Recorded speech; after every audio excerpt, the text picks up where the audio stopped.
Anna, thank you so much for being here with us today. We feel so privileged to have you on Trauma Undone. You have an incredible story. So I don't want to put words in your mouth. I want you to start and share where you're comfortable. Yeah, absolutely.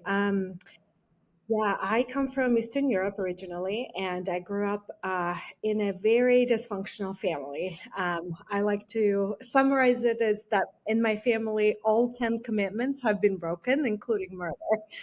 And, I can laugh about it now, but growing up, just experiencing a lot of things like hunger, abuse, sexual abuse within my family was very challenging and affected me into my adult life. And as you can imagine, I've had to go through a lot of different healing and therapy and just talking about it now is kind of like my purpose is I don't want all that trauma and ugliness and darkness to be purposeless. I want to shed the light on things that are sometimes very, very dark, and hopefully inspire other survivors to speak about what happened to them and begin their healing journey.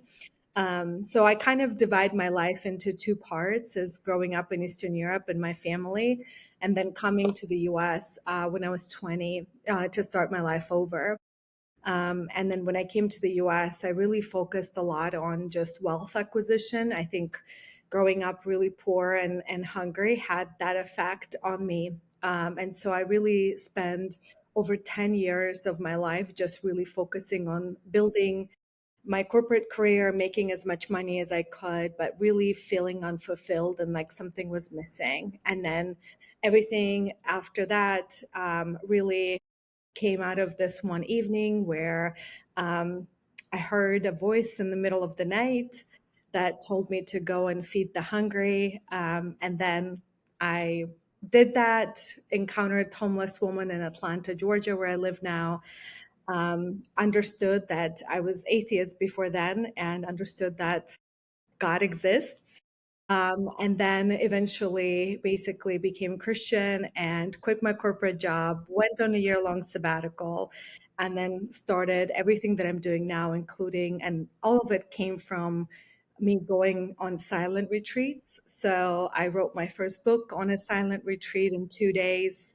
I started my organization from the vision I received at one of those silent retreats. And so my life is nothing like what it was before. And so this is a really 2-minute summary of everything that transpired. But yeah, you can imagine there is a lot of twists and turns. So I want to pause because I want you to tell me, where do you want me to focus more and tell you in more detail what would be more interesting for your audience?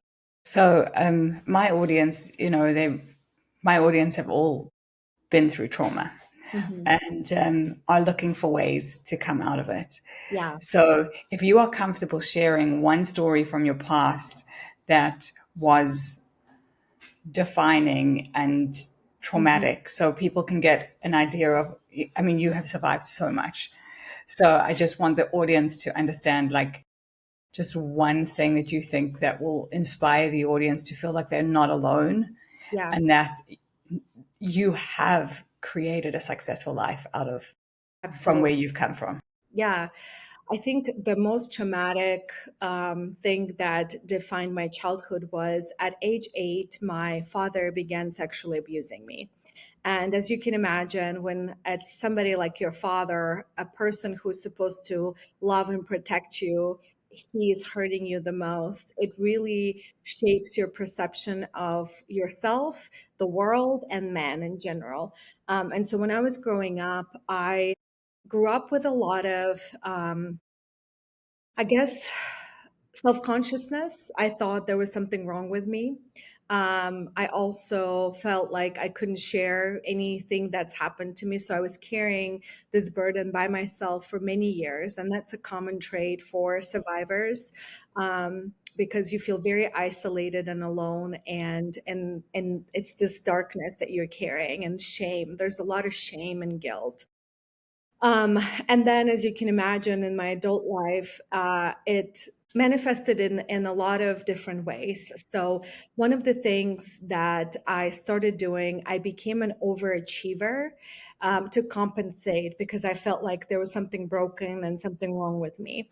And so for the longest time, I would drive myself so hard at work or studies that I would physically get very sick at least once a year. And that would be my body's response to force me to slow down. That was the only time I would allow myself to just sit on the couch and watch a movie. Imagine my entire life I would be multitasking. The only time I would allow myself to watch a movie was if I was doing something else that was productive, like walking on a treadmill or cooking or ironing clothes. And that's a really common, what I've learned just from therapy, response from people who've experienced childhood trauma. We're trying to overcompensate, and a lot of us are very successful in our career, but then we're carrying this.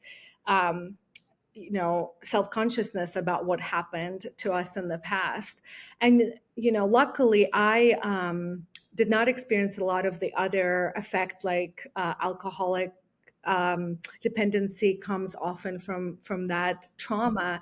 I think it was the opposite. My father, my grandfather, and generations have suffered from alcoholism, and I actually stayed away from anything alcoholic for the longest time because I was so scared that I would have this dependency myself.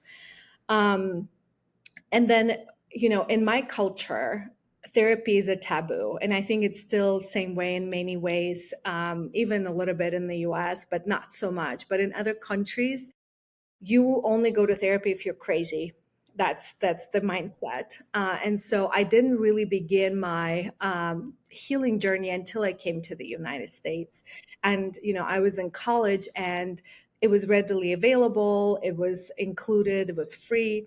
So I started going, and that was the first time I started sharing some of the things that happened to me out loud. So I was in my 20s when I first actually said out loud what has happened to me. And at that point, nobody in my family knew what my father did. And, there was a lot of fear for my mother's safety. And when I came to the US, she finally had the courage to divorce my father. And I think that has given me the courage to tell her what has happened to me in my childhood. Um, as far as different types of therapies, I want to share a couple that had the biggest impact on me. Of course, I've gone through years of just regular therapy where you talk about it, but the biggest kind of push through toward healing came from EMDR, which is the Amazing. amazing, For yes. me too, it completely transformed my yeah. I highly recommend it for everybody because the biggest thing that I hear just speaking with other survivors, there's patterns of behavior that gets through that traumatic experience. And oftentimes, myself and other survivors say, "What's wrong with me? Why do I keep doing X? Or why do I keep repeating the pattern Y?" Without understanding that this is actually your trauma response and not your identity.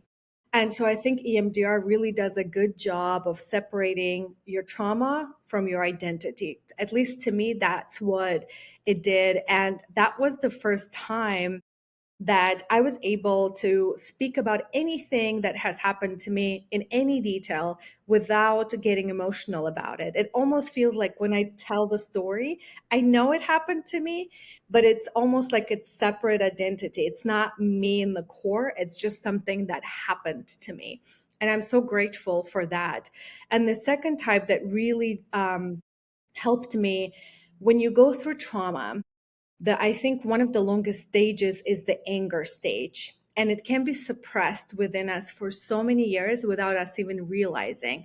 So I had a lot of suppressed anger toward my father, and I didn't even realize it because it was just so deep inside of me. Well, then I started going to hypnotherapy.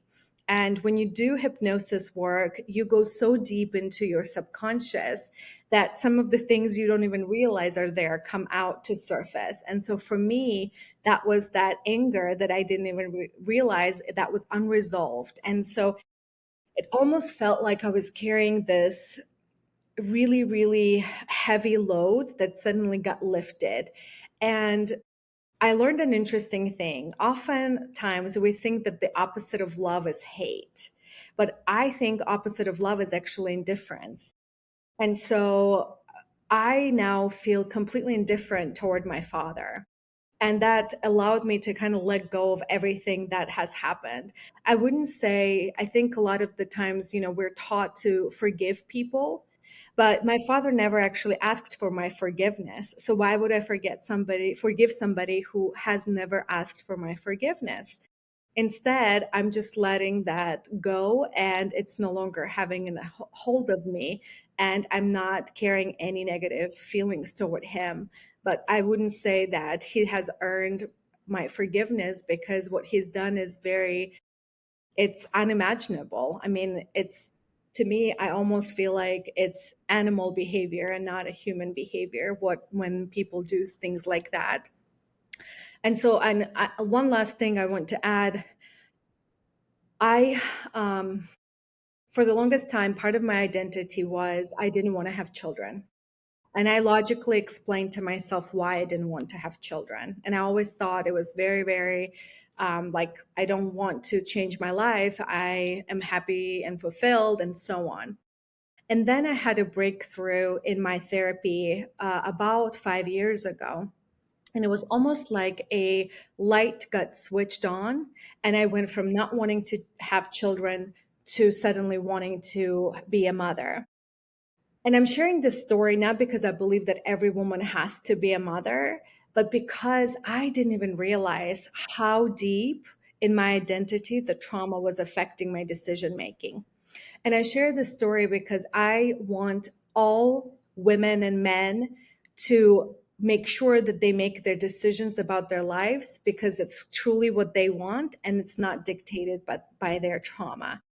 I mean, I can't even imagine that what I've experienced in my life could have deprived me of something so beautiful, and who could have taken that choice away from me. And so I'm very, very passionate about sharing this story with others, to bring attention that sometimes you think that you are okay and you think that you've dealt with everything, and then yet something else comes up, and you don't even realize that was affecting your life.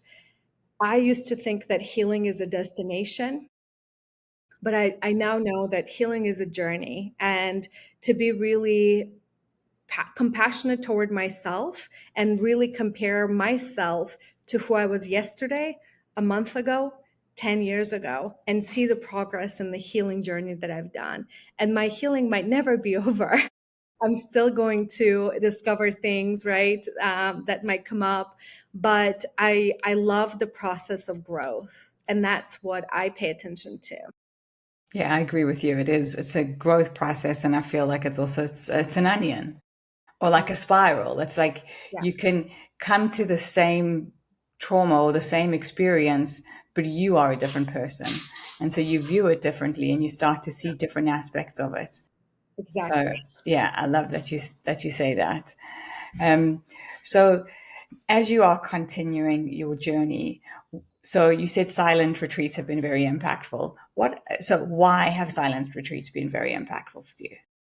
Today, we live in the world where we are constantly bombarded by so much information. While cell phones are a beautiful thing and we think that we're connected, at the same time, people expect you to communicate immediately, and you give access to yourself to so many people nowadays versus before we had cell phones. And I think that we don't take the time to quiet ourselves and quiet our minds. We're constantly on the go, go, go. Our culture really awards us when we are go-getters, and it's almost like a badge of honor when we say, "Oh, I'm just so busy," right? Like you hear that often.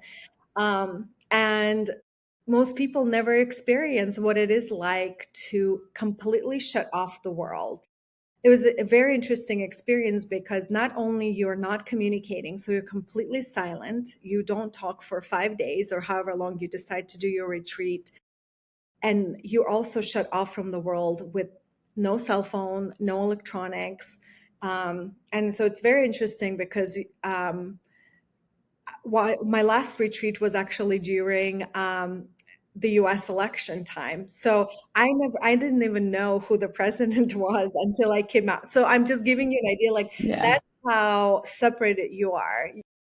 The world could be going to World War III and you would not know. You're completely shut off.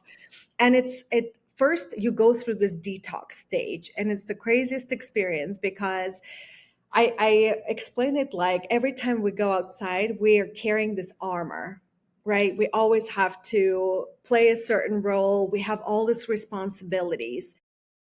When was the last time you walked into a room, Natasha, and nothing was expected of you? I don't think ever. Maybe when you were like a little girl, right? Like a child. I think even when Yeah. I was a child, there was expectation. Like, So, yeah. yeah, we don't experience it, but you do when you go on the silent retreat because you're not responsible for anybody but yourself. Meals are prepared for you. So you have preset time when you know you're going to be fed. You don't have to worry about that. You have your own room. You have your own space. You don't have to talk with anybody. Nobody can reach you. You organize your time however you want.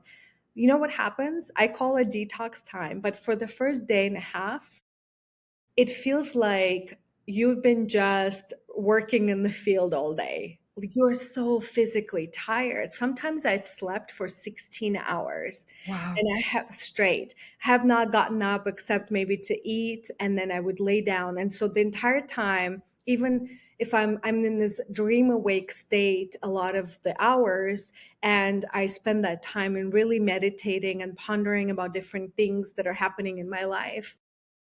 But after that day and a half, you detox from the world, and suddenly you're like this clean vessel that's readily available to receive information.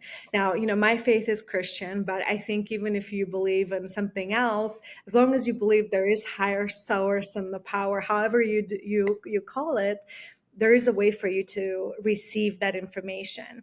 And so when you quiet yourself, you're prepared to receive a lot of really incredible revelations come. So I've had some really kind of supernatural experience where, like I said, I've written a book, I've received visions, but this was really at the beginning of my journey. I think once I really established my faith, the rest of the time, and I've gone to about 7 retreats in the last 2.5 years. So I go often. It comes in different ways. Like last time I went, it something came to me to say, oh, you've really hurt this person. And I reached out to somebody whom I haven't talked to in 4 years, my former employer, and I apologized to them saying, I'm sorry, I just realized what kind of impact, negative impact I've caused on your business by leaving abruptly as an employee. Oh, wow. And I had no clue. And so it's really beautiful and healing and growth oriented process. You just never know where it's going to take you. It's been all over the board. And when you exit, I call it active rest. You exit and you feel like you've been on a month-long vacation. I truly now understand why people become monks and nuns, because you will never experience peace and joy and just this active rest the way that you would experience during silent retreats. Wow. I've always been intrigued by them, but I've never done one. But do you feel like you carry some of that practice into your everyday life? Like, do you have limits on the connectivity that people have with you, or you turn your phone off? Like on, let's say on the weekends, you're like, no one, I turn my phone off for 3 hours and no one can contact me. Do you do things like that to continue the practice? Yeah, so I have my morning practice where I pray and meditate. So obviously, that morning hour is completely disconnected from the rest of the world. In my job, I communicate with a lot of people. So I run a networking organization. So you Yeah. can imagine in my job, like it is my job to literally communicate with as many people as possible. But sometimes you've hit your limit, and I'm an extrovert. But even I get to my limit where I say, enough is enough. I cannot respond to another person. And then, yeah, you use that do not disturb option and you shut everybody off. And then But the thing is, it's okay to communicate to people to say, I have reached my limit. I think in the past I would have been too afraid to do that. Where now I am more confident in communicating my needs and saying, hey, have had a really intense week. I'll get back to you next week. And most people are very gracious. They understand. They experience the same thing of burning out of communication. So, what are some of the other things that have been really pivotal in your healing journey?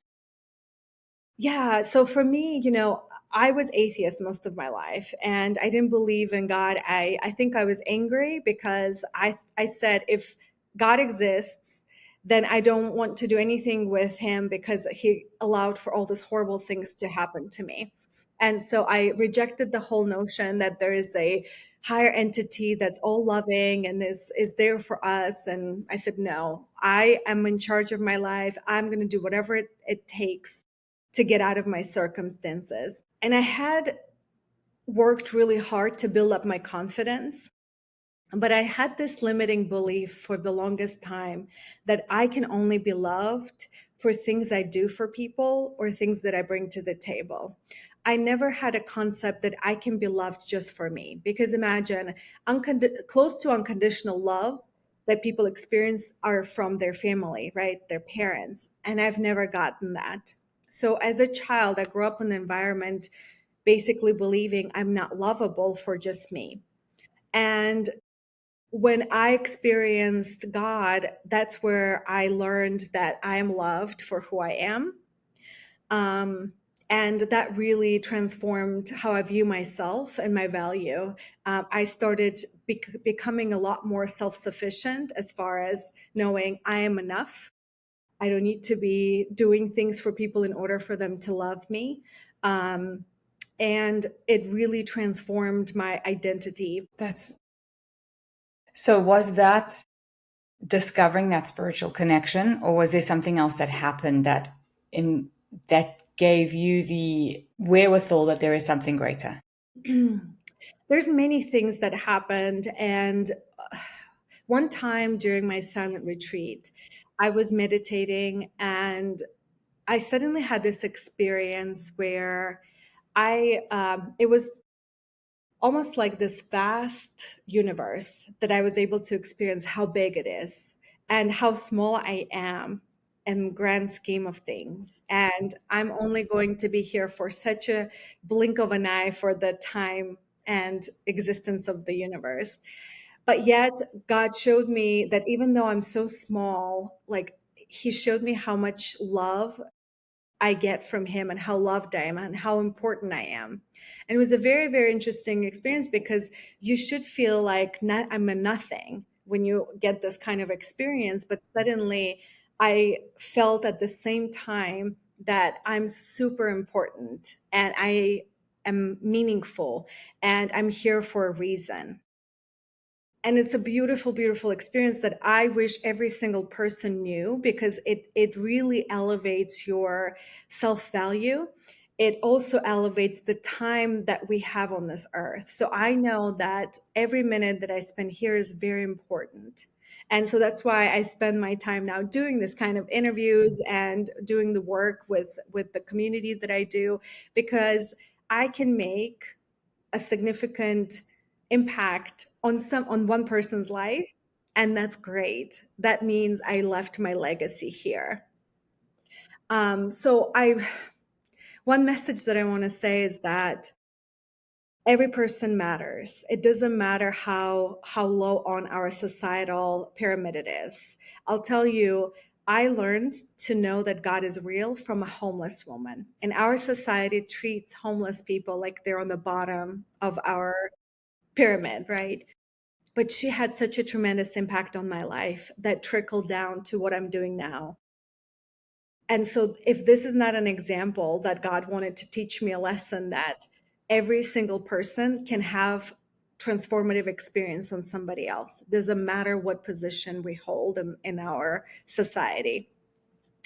And the second message I want to say is that I want each of you to get the courage to begin the journey toward healing. Um, I think that when we go through our darkest moments, sometimes it feels like we're alone, that this will never end. But we know that there is a light at the end of the tunnel, and you will go through this. And you will not only survive, but you can thrive. And I want you to get that courage to begin that journey toward healing, however it looks like. It might be just telling your story with somebody you trust for the first time. And that could open up that conversation. So if someone is feeling inspired now to take their first step or their next step in their healing journey, what would be the thing that you recommend the most? You would be surprised in your circle how many other people might have gone through something similar. And it could be, as significant as child sexual abuse that I experienced. When I first started sharing my journey, there was a friend in my circle who I've known for years. I had no clue she went through the same thing.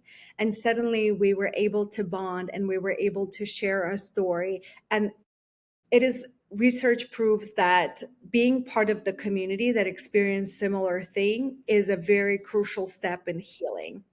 And so I know that it could feel isolating and alone, that nobody else understands you, but I promise you, listener, I know somebody's listening right now. I promise you, you're not alone.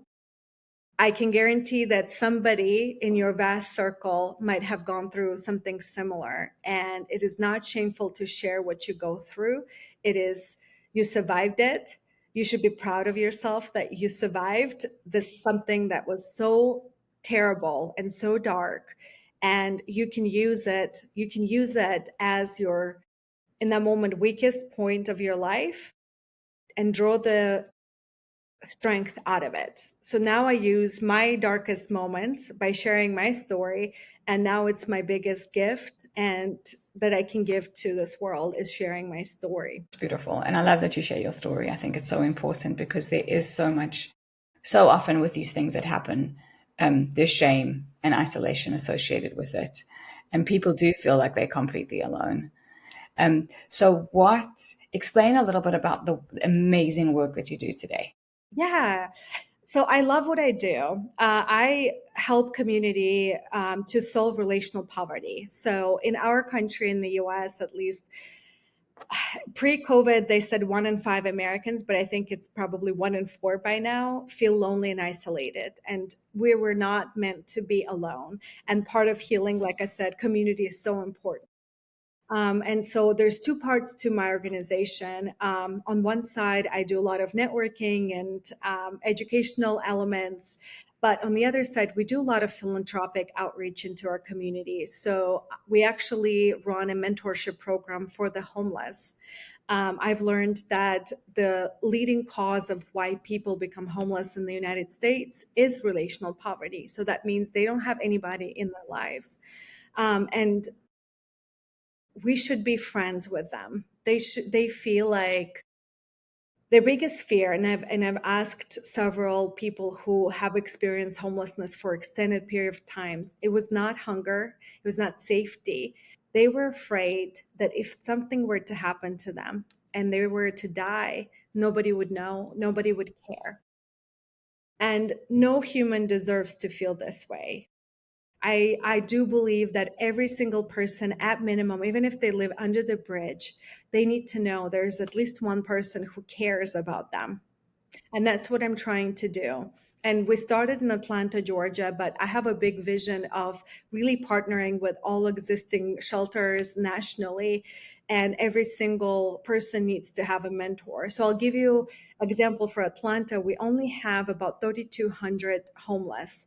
It is a very solvable problem. Yeah. And I believe that in a city where in the metro Atlanta, we have over 8 million people, surely we can find 32 volunteers who want to be friends and mentors of the homeless. Yeah. That's incredible. It truly is incredible because it is. It's so, to feel like you're alone is just awful. I actually heard the statistic a couple of weeks ago and it fascinated me. You need 4 hugs for survival, 7 to just, I can't remember what the word is, but just to kind of like be like a normal human. And I think it's 9 hugs to thrive and to excel, Hmm. which is amazing. It's like, so people who are isolated and they don't get that, they're obviously not in a position to even be thinking clearly, to feel like they are connecting with the world, and it kind of feeds itself. The more isolated you feel, the more isolated you get, the more isolated you feel. Yeah, it has a lot of negative effect. Like in addition to the research you cited, feeling lonely and isolated is the same as smoking half a pack of cigarettes per day. That's the Wow. kind of health effect it has on us. Productivity wise, they did a survey and estimated that 9.5 billion with a B dollars gets lost in productivity in the United States every year because of loneliness and isolation. When people feel depressed, they could be taking more time off. They're not as productive. They could be, on anxiety and antidepressants and all kinds of things that are affecting their productivity. So, and then of course, economically, it leads, it's a number one reason why people become homeless. So it's a huge, huge problem. We were created to be in community. And unfortunately, our society today is becoming more individualistic. We, live independently, and it's not having great effect on our community. Definitely not. I actually heard another podcast. My favorite podcast to listen to is The Diary of a CEO by Steve Yes, Bartlett. I I know. love that. And he had somebody a couple of weeks ago talking about this very thing. And it was so fascinating about, he wasn't talking about it like solving the problem. He was just talking about like how individualistic we're becoming and how detrimental it is to society because we're isolating ourselves. So it Absolutely. was really fascinating. Mhm. Um, but Anna, as we draw to the end of our conversation, which I could speak to you for hours, you are so amazing. Having survived what you survived and coming out, living a successful life and giving back, I think is just so incredible.